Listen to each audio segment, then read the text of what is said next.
what a timely way, given all that we've talked about, to end on a note where we're talking about what does the next internet look like, and how do we go from an electronic heat-creating communications network to an all-photonics low-energy network. Those are the big questions that are driving NTT's IOWN initiative. And you heard from our beginning this morning talking about the IOWN initiative. Please welcome our NTT's R&D Head of Planning, Atsuko Oka, who is going to share the roadmap to scaling in a sustainable, smart world. Please join us.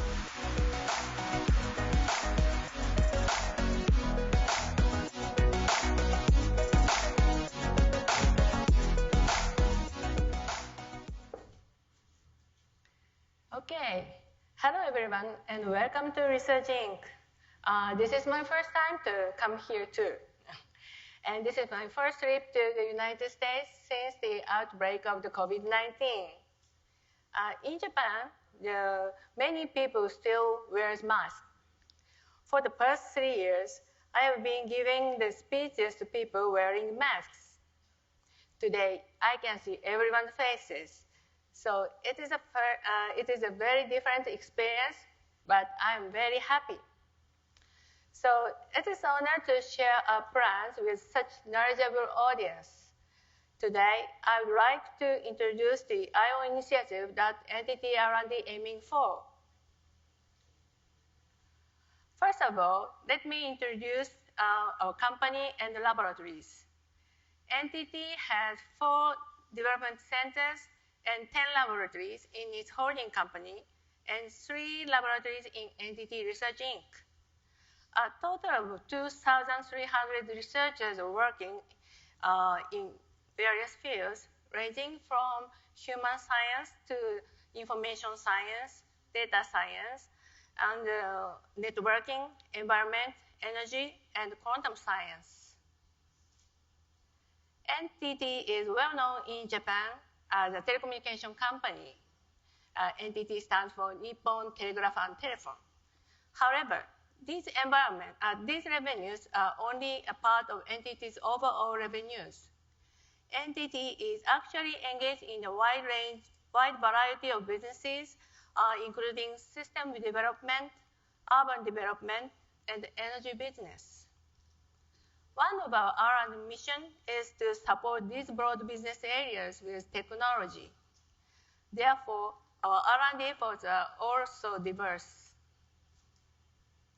Now, one of our major business is data center colocation. Our global market share in terms of revenues currently ranks 3rd.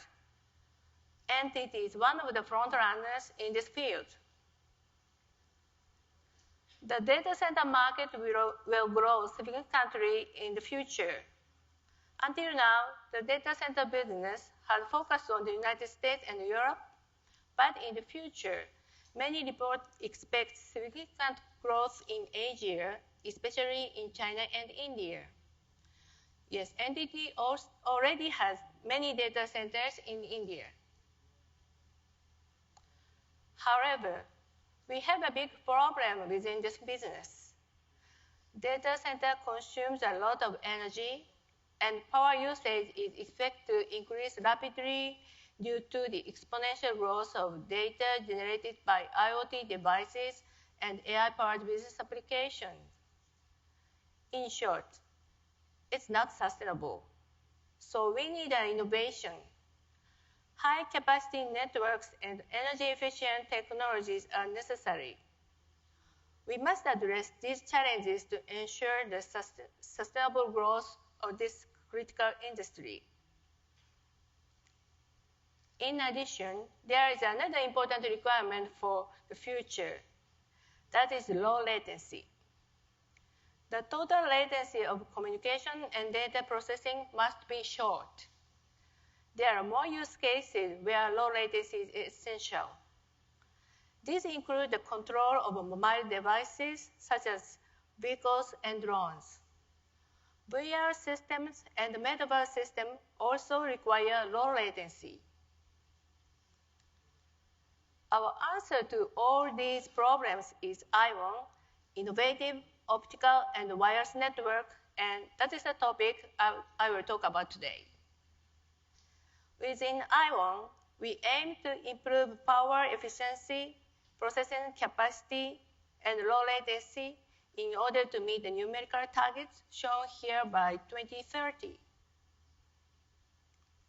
Next, I will give an overview of IOWN. In short, IOWN is a concept for creating smart worlds. In IOWN, optical networks and optical computing are used for this purpose.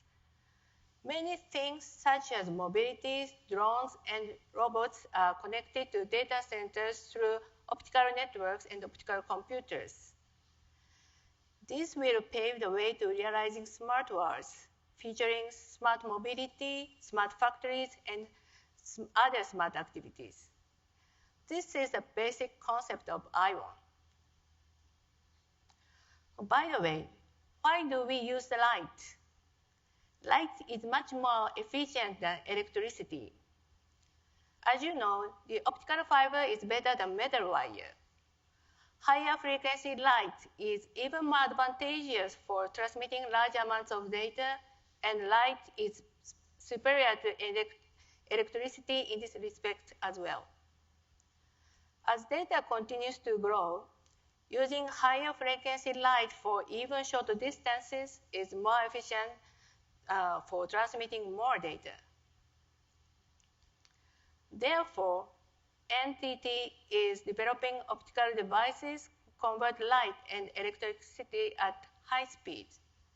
Currently, we are developing devices for ultra-high speed and high-capacity switches and network interface cards for PCs. We are also doing research of next-generation devices that will be used inside computers. The network of IOWN is the all-photonic network, or APN. Conventional networks have many conversions between optical and electrical signals in the network, which is like having many traffic lights on an expressway. The car stops every time at the switches. Despite having optical fiber as an expressway, traffic lights remain and impede fast communication. The ideal solution is to build a true expressway. APN is an end-to-end optical network where signals can travel at the speed of light. All processes such as routings are done by light. Let me introduce the use cases of APN. The first one is remote performance. Let me present a video.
いやもう本当に映像と音の遅延に関してはほとんど感じられないようなレベルになってると思うし、その映像をこう4つの地点の映像を集めてこうあそこで1つに流すっていうのも体では感じないような、普通にこうやり取りをしてるようなレベルでできたので、すごいなというふうに思いました。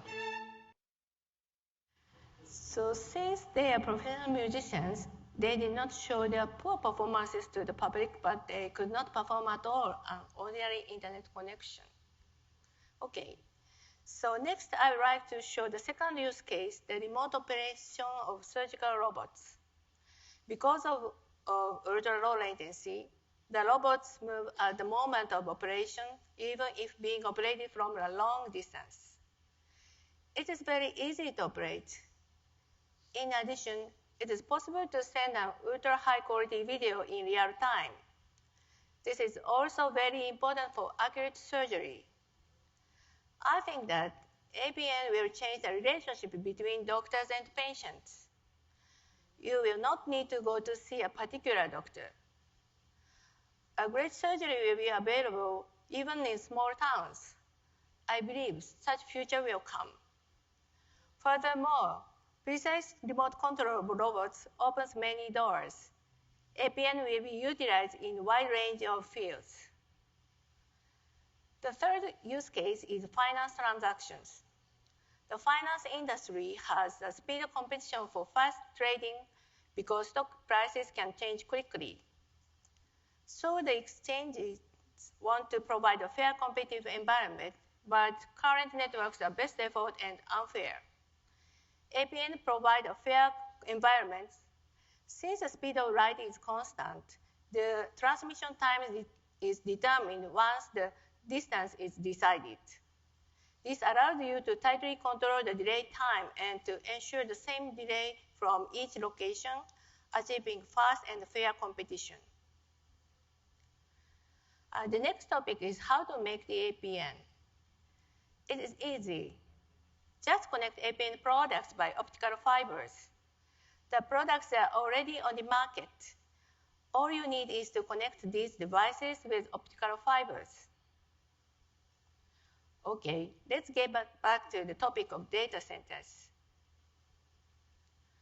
Now, one of the APN's primary business targets is interconnecting data centers. There are many data centers, mega clouds, on-premises environments of various companies, and network data centers. NTT aims to connect all of them with APN. The reason is to create smart worlds. Mobile networks are fast, but connections to data centers are slow. Communication between data centers of different companies is also slow. As a result, web service integration becomes slow and data exchange is also slow. As I mentioned at the beginning, we need ultra-low latency. So we will connect all data centers, including mobile networks, with an APN.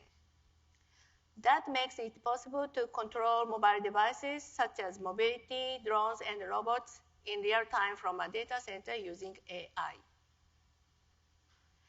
For connecting all data centers, the APN is best solution. Some data centers are currently connected by optical fibers, but they are meshed together. In this method, if you want to connect a new building, you have to connect with all other data centers. It's very costly. That's where APN comes in. It's very easy. Just connect an optical fiber to an optical switch of APN. This method is very suitable to connect all the data centers. Fortunately, most major data centers are concentrated in or near large cities. This trend is observed in various parts of the globe, including Tokyo, London, Paris, New York, and San Jose. The underlying reason is the lack of human resources. In small towns, it is difficult to hire engineers. Hence, our initial action is to establish the APN within the metropolitan area. This is also advantageous in terms of business strategy. Today, I have talked about IOWN. IOWN technologies are discussed in an organization called IOWN Global Forum. Currently, 117 companies and organizations participate in the forum. A characteristic of this forum is that many non-technical companies participate in it. The reason is that the forum discusses use cases before discussing technologies. There may be people here who are not engineers. Many complex technologies are used in IOWN, but please don't think that is irrelevant to you. The essential question surrounding IOWN is, what is a smart world? What kind of world do you want to create? That is why we need your ideas. We need strong partnerships. I like to encourage as many people as possible to participate. Finally, I have a big announcement today. NTT launched an APN service in Japan today, March 16th. It's a Memorial Day. You are among the first people to hear this news.